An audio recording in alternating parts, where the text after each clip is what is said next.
6 अपराधों से बच जाए जो भक्तों के प्रति होते हैं। भक्त के ये 6 अपराध तुम्हारी भक्ति को ढक देंगे।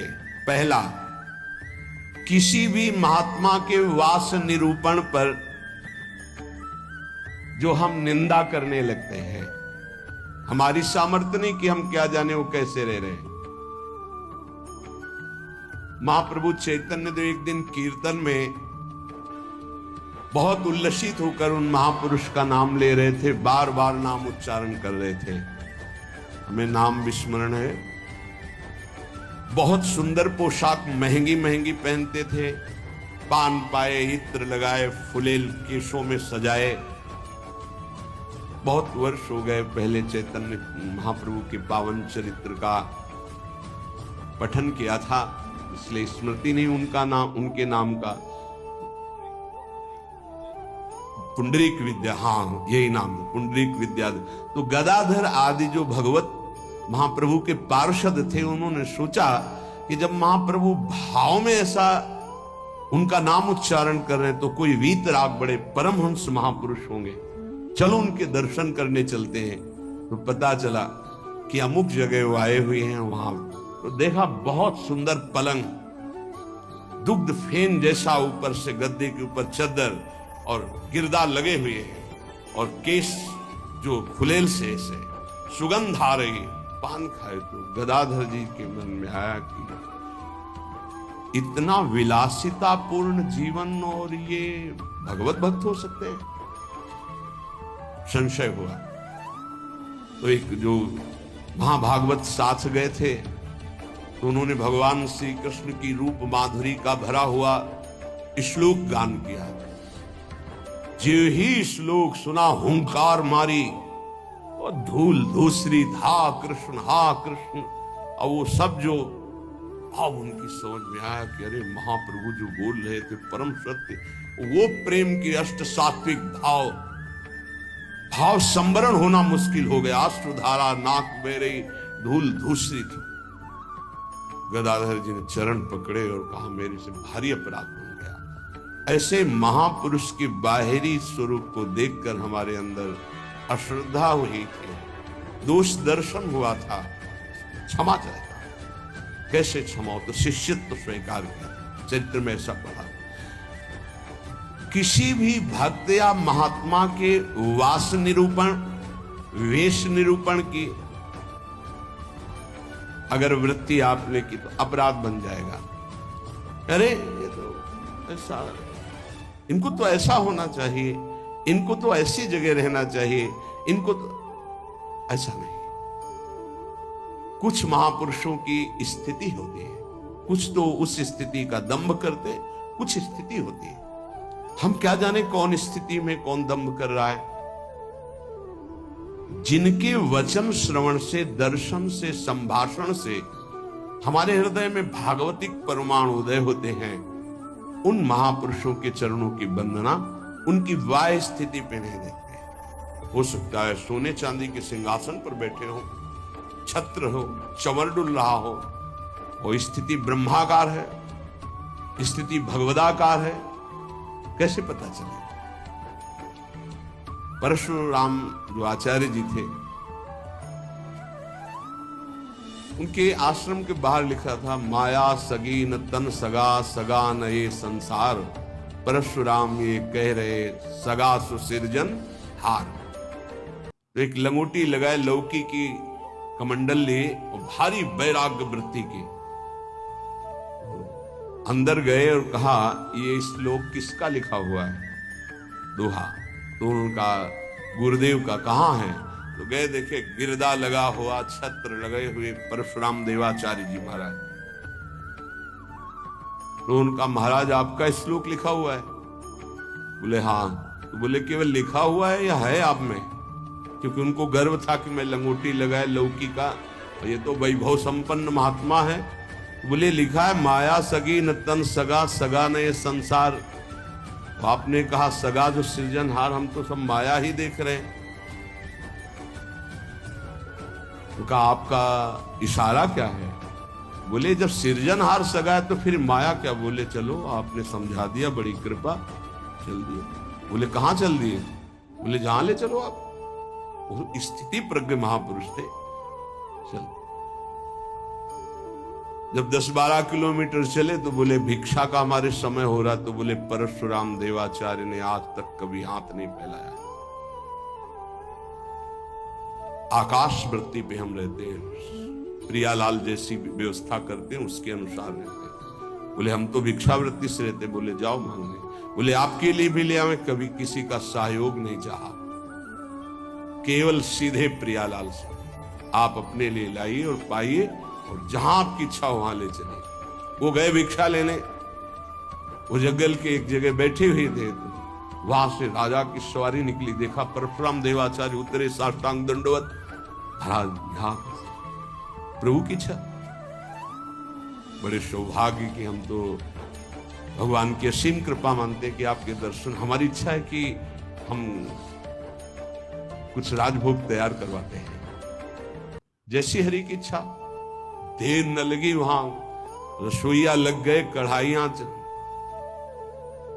महाराज अगर यहां विश्राम करें, बस इशारा हो जाए तो जैसी हरि इच्छा।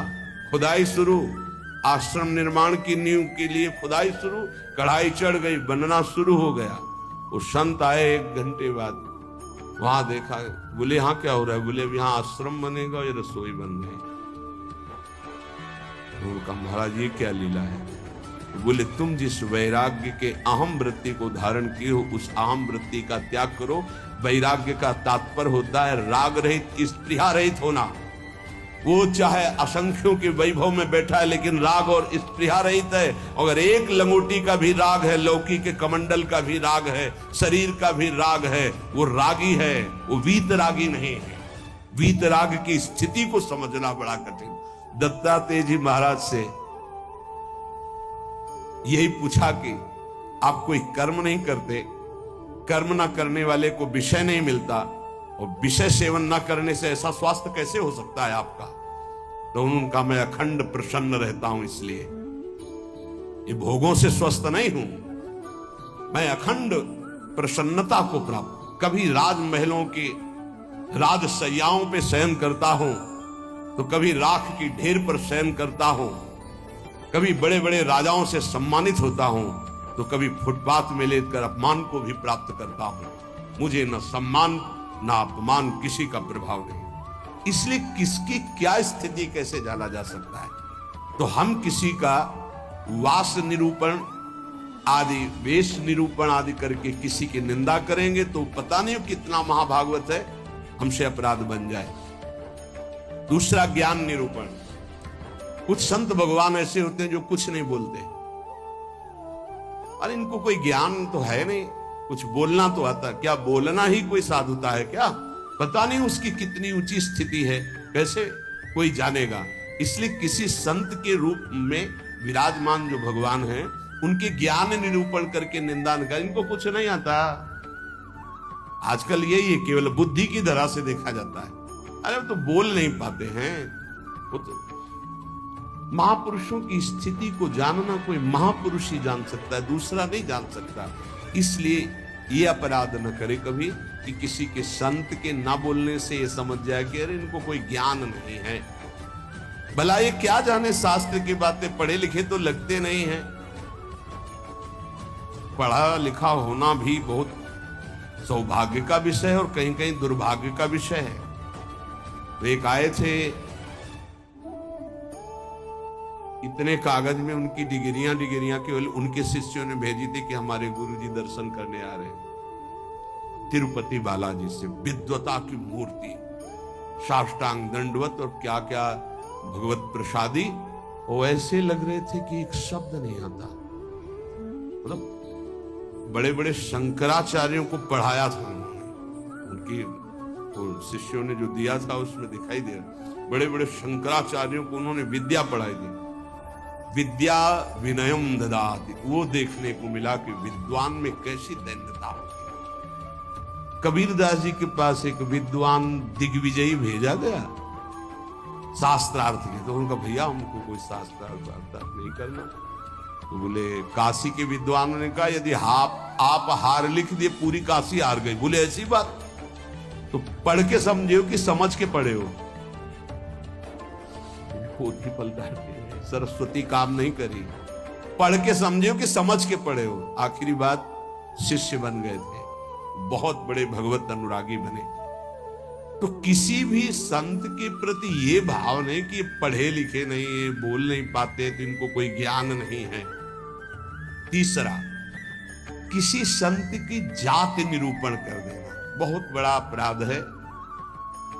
देखो, जो जाति पाती है ना, ये धर्म का पालन करके भगवत प्राप्ति के लिए थोड़े समय तक के लिए सहयोगी। हम आपको बताएं, एक ही कपड़ा है और एक ही पहनने वाला है, बस इतनी खास बात है। कपड़ा सबका पांच भौतिक, पहनने वाले सब अविनाशी भगवान के अंश, कोई अंतर नहीं है।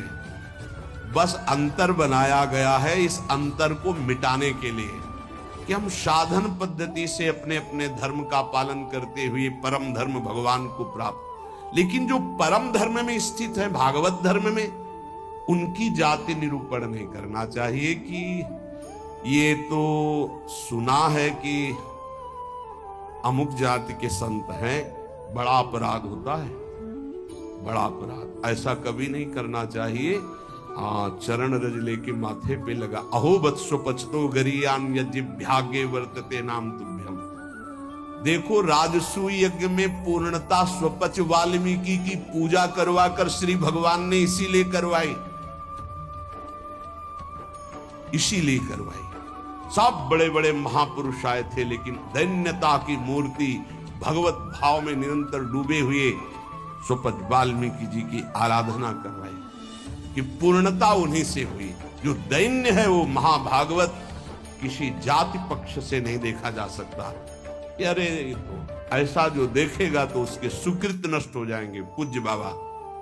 चौथा, वृत्ति निरूपण। ये तो पढ़े ही रहते, हमने कभी इनको माला लिए तो देखा नहीं, और कुछ भजन ध्यान तो करते नहीं है, इसलिए तो केवल हमें लगता है कि बस खाते पीते हैं इसी में, और कोई भजन नहीं। ये हमने संतों को देखा।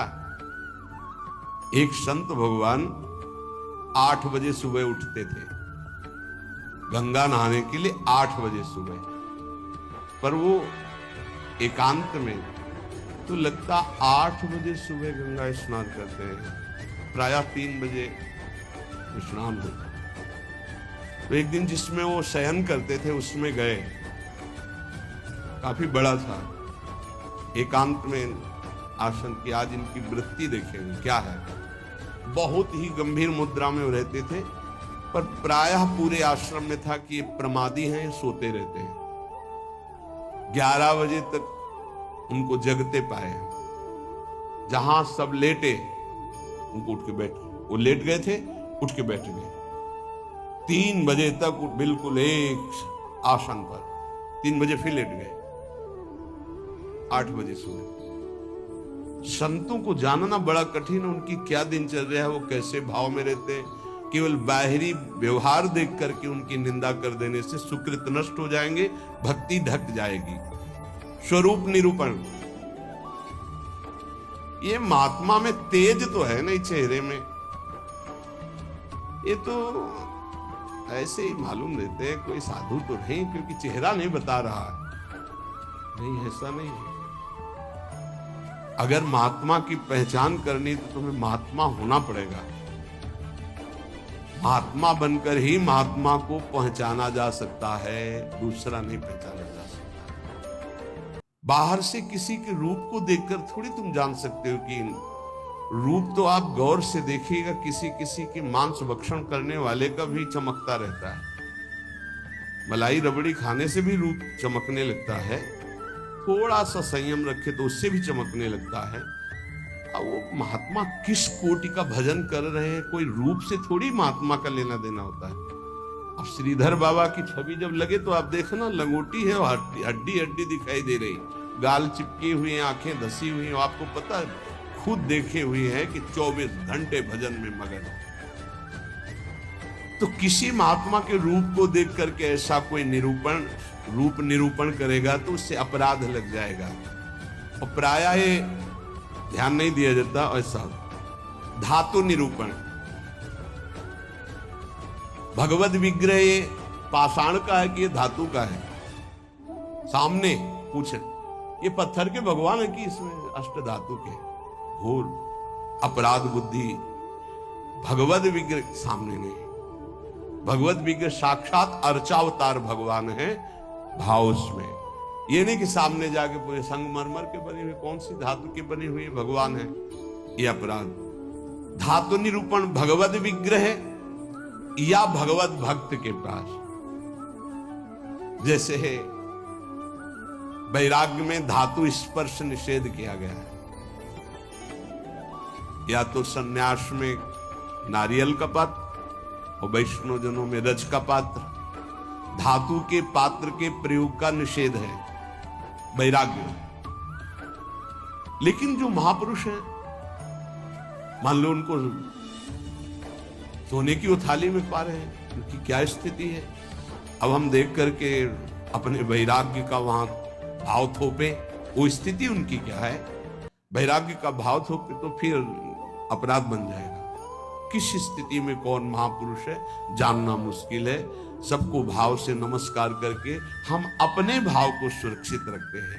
तो वास निरूपण, ज्ञान निरूपण, जाति निरूपण, वृत्ति निरूपण, स्वरूप निरूपण, धात निरूपण। वृत्ति निरूपण में ये भिक्षावृत्ति तो करते नहीं, केवल भंडारा खाते हैं। आपको क्या पता किसकी क्या स्थिति है, वो कैसे। संतों की लीला भगवान जानते हैं या तो वो संत जना दे तो जाने। अपने लोग इसकी परवाह करते हैं क्या?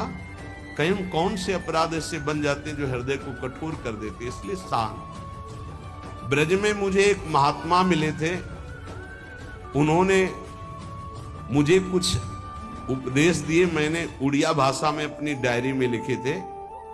उन्होंने उपदेश दिए कि अगर ये आपके अंदर भाव आ जाएगा, लक्षण आ जाएंगे, तो आपको भगवान अपनी तरफ से आके दर्शन दे देंगे। बड़े महात्मा थे, तो बाबा ने उड़िया भाषा में अपनी डायरी में लिखा था, उसका हिंदी लिपि में यहां वर्णन है। पहला, भजन करते हुए अपने को सबसे दीन मानना। अपने आप भगवत साक्षात्कार हो जाएगा। भजन करते हुए अपने को सबसे दीन मानना, इससे कोई अपराध ही नहीं बनेगा, कोई अपराध नहीं बनेगा। लिख लेना चाहिए। भजन करते हुए साधक को अपने को सबसे दीन मानना, सबसे आदेश त्रणादपि सुनिचे। दूसरा, किसी से भी कपट पूर्वक वार्ता व्यवहार ना करना। निष्कपट व्यवहार करने में क्या जाता है? अपने भगवत मार्ग के पति के, चाहे गृहस्थी हो चाहे विरक्ति हो। कपट का मतलब होता है अंदर कुछ और है, बाहर आप कुछ और दिखा रहे हैं। ये नहीं होना चाहिए। जो अंदर वो सीधे बाहर, जो बाहर बोल रहे हैं वही आपके अंदर चलना चाहिए। मोहि कपट छल छिद्र न भावा, भगवान कहते हैं। तो कैसे दर्शन दे देंगे आप कपट पूर्वक व्यवहार करते? निष्कपट व्यवहार, कपट पूर्वक व्यवहार ना करना, ये दूसरा। तीसरा, अपनी जिह्वा से कभी असत्य भाषण ना बोलना। इसका बहुत नारायण स्वामी जी ने भी इस पर बहुत जोर दिया था कि जिस जिह्वा से नाम जप करके झूठ नहीं बोलना चाहिए, तभी नाम सिद्ध होगा। नाम तभी सिद्ध होगा। नाम सिद्ध होने का तात्पर्य बिना प्रयास के चले। ये सत्य भाषण भगवत स्वरूप है। सत्य बोलने से बढ़कर कोई पुण्य नहीं संसार में, और झूठ बोलने से बढ़कर पाप नहीं असत्य सम पातक पुंजा। चौथा, जो तुम्हारे सामने आवे और तुमसे बात करे या दृश्य दिखाई दे, उसे तत्काल पहले मन से प्रणाम करो। बिना प्रयास के भगवत साक्षात्कार हो जाएगा। चराचर जगत में जो तुम्हारे सामने, जैसे कोई व्यक्ति आया तो राधा वल्लभ अंदर से मेरे प्रभु, अब बात करो। कोई भी कुछ भी, पहले प्रभु, ये वस्तु पहले नहीं थी, प्रभु थे, और ये बाद में नहीं रहेगी, प्रभु ही रहेंगे। तो वर्तमान में हम वस्तु के अंतर्गत प्रभु को देखते हैं। पांचवा, ना मेरा तन है, न मेरा मन है, न मेरा धन है, न मेरे प्राण है, ये मैंने सब कुछ प्रभु को समर्पित कर दिया। धैर्य पूर्वक देखिए। अब आपको क्या चिंता रह गई? जब तन प्रभु को दे दिया, मन प्रभु को दे दिया, अपना सर्वस्व प्रभु को दे दिया, तो बोले इसका फल क्या मिलेगा? ये यथा माम प्रपद्यन्ते तास तथैव भजाम्यहम्। प्रभु अपना सर्वस्व आपको दे देंगे, अनुभव में आ जाएगा। प्रभु अपने आप को दे देंगे। अति उदार, करुणा वरुणालय प्रभु। अगर आप थोड़ा सा भी अपनापन करेंगे तो उनका थोड़ा सा अपनापन बहुत बड़ा होता है। अपने तन मन धन सर्वस्व पर अपना अधिकार न करके अपने प्रभु का अधिकार। छठवां, एकमात्र पूर्ण श्रद्धा अपने आराध्य देव में, मेरी लाडली, मेरे प्रियाला। सातवां, सदैव पराधीन रहना। अगर गुरुदेव के अधीन हो, इष्ट देव के अधीन हो, तो माया तुम्हें अधीन नहीं कर पाएगी। अगर इष्ट देव और गुरुदेव की अधीनता स्वीकार नहीं करोगे तो माया अधीन कर लेगी। हमेशा अपने को पराधीन देखना कि मैं स्वतंत्र नहीं हूं। ये तन मन प्राण इष्ट देव गुरुदेव को समर्पित है। मैं वही करूंगा जो आज्ञा कर रहे हैं, उनके विपरीत नहीं कर सकता। अब आप देखो, विपरीत करते हो कि आपको याद आता है कि मेरा शरीर गुरुदेव की धरोहर है, मैं इसके द्वारा कोई अनाचार दुराचार कोई गलत चेष्टा, मेरा मन गुरुदेव की धरोहर है, इष्ट देव की धरोहर, इससे हम गलत चिंतन नहीं कर सकते। मेरा धन गुरुदेव की धरोहर, इससे हम गलत व्यवहार नहीं कर सकते। मेरे प्राण गुरुदेव को समर्पित, इसलिए हर श्वास मंत्र जपेंगे, बिना बुलाए भगवान दर्शन दे जाएंगे। आठवां, आराध्य देव के सिवा अपना कोई नहीं है, ये हृदय में बैठा लेना। अपने वास्तविक है तो आराध्य देव ही अपने है। नवां, अपने आराध्य देव के अनन्य चिंतन के सिवा और कोई चिंतन ना होने पावे। दसवां, अपने आराध्य देव से जो गुरुदेव ने संबंध दिया है, हर समय उसकी स्मृति रहना। क्या रहती स्मृति? मैं श्री जी की सखी हूं, दासी हूं, उनकी परिचर्या में हमारा जीवन समर्पित है, मैं उनकी दासी हूं। कभी सोचते हो आप? सोचो, तुम्हारा संबंध हो चुका है। कोई ऐसे नहीं कि तुम्हें केवल सोचना ही है, तुम्हारा संबंध हो चुका है। तुम्हारा पाणी ग्रहण हो चुका है। श्री जी ने तुम्हारे पाणी को स्वीकार कर लिया, ग्रहण कर लिया है। उसके साक्षी हैं गुरुदेव। गुरुदेव ने पाणी ग्रहण कराया है, प्रिया प्रीतम को हमारा हाथ पकड़ा दिया है। हम अपने संबंध, दसवां है, अपने संबंध को हर समय अपनी स्मृति, मैं प्रियालाल की हूं, मैं प्रियालाल की हूं, मैं प्रिय सखी हूं लाडली जू की। ये 10 भाव रखो। अब जैसे हमारे अपना भाव बताया, तो जो दास है वो दास भाव को देखे, जो सखा है वो सखा भाव को देखे, जो गोपी गोपी भाव को देखे। अपने स्वरूप को संबंध से चिंतन करना। हमारा स्वरूप क्या है? सहचरी बपू, मैं श्री जी की निज दासी हूं। कई बार दिन में आता है आप लोगों के? कितनी बार सोचते हैं आप? जबकि यहां हर चेष्टा करते हुए उसी भाव में रहना है। अगर ये 10 भाव हृदय में आ गए तो कह रहे हैं किसी भी तीर्थ में जाओ या ना जाओ, कोई और साधन करो ना करो, तुम्हें भगवत साक्षात्कार हो जाएगा। पहला फिर सुन लीजिए, अपने को भजन करते हुए सबसे दीन मानना, किसी के साथ भी कपट का व्यवहार ना रखना, सदैव सत्य भाषण बोलना, चराचर जगत का कोई भी वस्तु व्यक्ति सामने आवे अपने प्रभु का भाव करना, अपने तन मन धन प्राण सर्वस्व को अर्पण कर देना। मेरा अधिकार नहीं, नाथ सकल संपदा तुम्हारी, मैं सेवक समेत सुत नारी। अर्पण का मतलब ये होता है भाव। छठवां, अपने आराध्य देव में ही पूर्ण श्रद्धा समर्पित हो जाना। 7वां, पराधीन रहना इष्ट के, गुरुदेव के। 8वां, आराध्य देव के ही अनन्य चिंतन में लगना, आराध्य देव के सिवा कहीं अपनापन न होना। 9वां, चिंतन करते करते तन्मय स्थिति आ जाए तो उसे सही माने में चिंतन कहा जाता है। सामने ललित त्रिभंगी लालजू और प्रियाजू की बाह श्री लालजू के गले में है। मनोमृणाल भूषण भूषित भुज श्याम अंश पर दिखाई दे रहा है। अब हमारा चिंतन चल रहा है, गाढ़ चिंतन, युगल सरकार चल रहा है। इसे कहते हैं अनन्य चिंतन। अभी आंख खोले हुए भी वही है, मूंदे हुए भी वही है, सेवा करते हुए भी वही है, एकांत में बैठते हुए कहां हो, जरा देखो स्थिति कहां है। यदि आप किसी भी तीर्थ का अवगाहन करते हुए 10 बातें आप में नहीं हैं तो उसका फल आप ग्रहण नहीं कर पाएंगे, क्योंकि अपराध कोई न कोई बन जाएगा।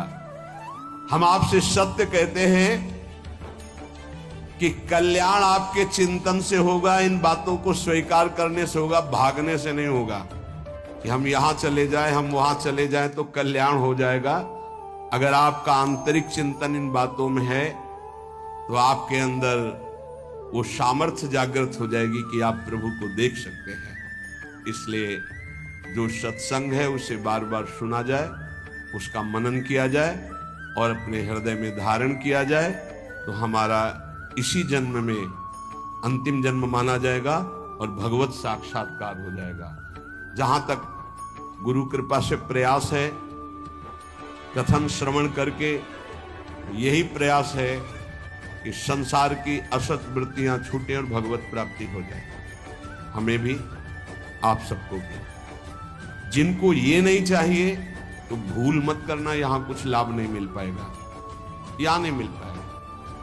यहां लाभ अगर मिल पाना है तो एकमात्र अध्यात्म का लाभ मिल सकता है। यहां कोई आशीर्वाद, ये भीड़ लगाना कि हम कोई जादूगर हैं, कुछ चमत्कार कर देंगे, तो बिल्कुल कुछ नहीं होने वाला। तुम्हें हाथ उठा कहते हो जाए, तुक्का लग जाए तो तुम्हारे पुण्य, पक्की बात समझ लो। तुक्का लग जाए कि आप कामना करके आए, कामना की पूर्ति हो गई तो आपके पुण्य, हमारा कोई उसमें लेस मात्र भी सहयोग नहीं है। पुण्य आए वृंदावन धाम संत दर्शन के, आपकी भावना, आपकी कामना पूर्ण हो जाए, वो आपका भाव। हमारा लक्ष्य है भगवत प्राप्ति। अगर आपके हृदय में भगवत प्राप्ति की लालसा है और आप आगे बढ़ रहे हो तो हम हृदय से आपका स्वागत करते हैं और हमारी प्रियालाल की कृपा वृत्ति आपको उठाती चली जाए और आप इस संसार, राग, आसक्ति, ममता, चिंता, शोक, मृत्यु, भय, इससे ऊपर उठे। बस हमारी आशा यही है। जो प्रयास है सत्संग का या एकांतिक का, उसका फल केवल यही, भगवत संबंध दृढ़ हो जाए, भगवत प्राप्ति हो जाए। और जिसको ये लक्ष्य नहीं है तो हमें लगता है कि समय बर्बाद ना करे, दूसरी जगह खोज ले जहां उसकी मनोकामनाएं पूर्ण होंगी। यहां नहीं हो सकती। बिल्कुल समझ लीजिए, यहां कामनाओं का नाश होता है, कामनाओं की पूर्णता नहीं। यहां कामनाओं की निवृत्ति होती, कामनाओं की पूर्ति नहीं।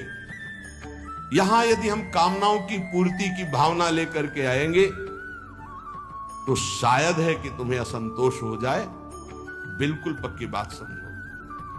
और कामनाएं अगर पूर्ण होती हैं तो वो कोई खास बात नहीं है। जन्म जन्म से सब कामनाएं भोगते चले आ रहे हैं। एक कामना जागृत हो जाए कि मुझे भगवान की प्राप्ति करनी है, तो हमारा सत्संग सार्थक, हमारा एकांतिक सार्थक, हमारा जीवन सार्थक। इस संसार का नाम मृत्युलोक है, यहां सबको मरना है। सीधी बात सुनो, मरना है, आज नहीं तो कल, कल नहीं तो परसों, चाहे बीते बरसों, अंतिम परिणाम शरीर छूटना है। जब शरीर छूटना है तो सब कुछ छूटना है। तो इसलिए हम इसका महत्व नहीं रखते। दुख सुख भोग कर समय काट लो, राधा राधा राधा बोलो और जन्म जन्मांतरों के पापों का नाश करके परमानंद में निमग्न हो जाओ। हमारा लक्ष्य यही है। आज बनावटपन बहुत पसंद किया जाता है। आज मधुर वचनों के द्वारा तुम्हारी कामनाओं की पूर्ति के वादे बहुत पसंद किए जाते हैं, वो यहां नहीं है, नहीं होगा। वृंदावन की भूमि से कह रहे हैं, यदि आपका लक्ष्य भगवत प्राप्ति नहीं है तो यहां आना, आपका हमारे पास आना यहां व्यर्थ माना जाएगा। आप अन्यत्र देख लीजिए। भगवान नाम जप, आचरणों की पवित्रता, भगवत प्राप्ति, तो जी जान से आपके मित्र हैं, सहयोगी हैं, आपके चरणों की वंदना करेंगे और आपका आदर से हम संभाषण भी और आदर से आपको परमार्थ में बढ़ाने की वृत्ति भी। परमार्थ से प्रिया प्रीतम से मतलब नहीं, अपने शरीर और कामनाओं की पूर्ति से। तो प्रणाम। दूसरी जगह देख लो, यहां भीड़ लगाने की जरूरत नहीं है। हृदय से कह रहा हूं, हृदय से कह रहा हूं। यहां ऐसा कोई प्राविधान नहीं कि आपकी कामनाओं की पूर्ति हो जाए। यहां एक ही प्राविधान है, मन वचन कर्म से प्रभु का होके और सच्चिदानंद सुख में निमग्न होना। इसी बात का प्रश्न और इसी बात का उत्तर, अन्यथा कोई प्रश्न नहीं होगा। अगर वो प्रश्न प्रभु से संबंध नहीं रखता तो ना प्रश्न करता वहां बैठ पाएगा और ना प्रश्न होगा। केवल प्रश्न प्रभु की प्राप्ति होगा। हमारे जीवन का लक्ष्य तुम्हारे प्रपंचों का उत्तर देना नहीं, हमारे जीवन का लक्ष्य तुमसे प्रपंच वार्ता करना नहीं कि मैं बहुत विद्वान हूं। बिल्कुल पढ़े लिखे नहीं हूं। कक्षा 9 पढ़ाया गया, प्रभु ने पढ़ाया, उसी के जो शब्दावली है, जीवन के अनुभव की है, जीवन के चलने की है, वो भगवत मार्ग की है। प्रश्न केवल भगवत प्राप्ति का, प्रश्न भजन का, प्रश्न भजन में आई हुई समस्या का। बस अगर ये प्रश्न नहीं तो प्रश्नकर्ता और प्रश्न दोनों बार हो जाएंगे। हमें ऐसे प्रश्नों से नहीं मतलब, हमें ऐसे प्रश्नकर्ता से मतलब नहीं जिसको भगवत प्राप्ति नहीं करनी है। यह हमारा मार्ग ऐसा नहीं, खिलवाड़ का मार्ग नहीं, केवल भगवत प्राप्ति का मार्ग है। और शुरू भी इसी बात से किया था। जो बात अभी निकल गई, अगर वो टेप हो गई और हजारों बार हजारों लोगों को सुनने में आएगा तो उनका मंगल होगा, बस इस बात से। अब वो एक अलग रूप होता चला जा रहा है। फालतू के जो प्रश्न जिनका हमसे, हमारे भागवतिक मार्ग से कोई संबंध नहीं है, ऐसे प्रश्न ना हम सुनेंगे, ना ऐसे का उत्तर दे पाएंगे। हमारी क्षमता नहीं है, क्योंकि हमारे केवल प्रियालाल भगवत प्राप्ति की वार्ता, अन्यथा मौन, श्रवणेंद्री बंद, क्योंकि बहुत कम समय जीवन का बचा है जो प्रियालाल में जाए, हमारा भी और आपका भी। पता नहीं है कौन सी श्वास आखिरी हो। व्यर्थ के प्रपंच में समय नष्ट करना यह बर्दाश्त नहीं। इसलिए भगवत प्राप्ति के मार्ग में चलने वाले उपासकों का स्वागत है। जो हृदय में है, जो गुरुदेव प्रताप है, उसमें साझा है आपका। यदि भगवत प्राप्ति नहीं तो राधा वल्लभ श्री हरिवंश, भीड़ लगाने की जरूरत नहीं। हम अयोग्य हैं, हम आपकी कामना पूर्ण नहीं कर सकते, हम आपके प्रपंचों का उत्तर देने लायक नहीं हैं। आप कहीं और स्थान देख लीजिए। श्री राधा वल्लभ लाल की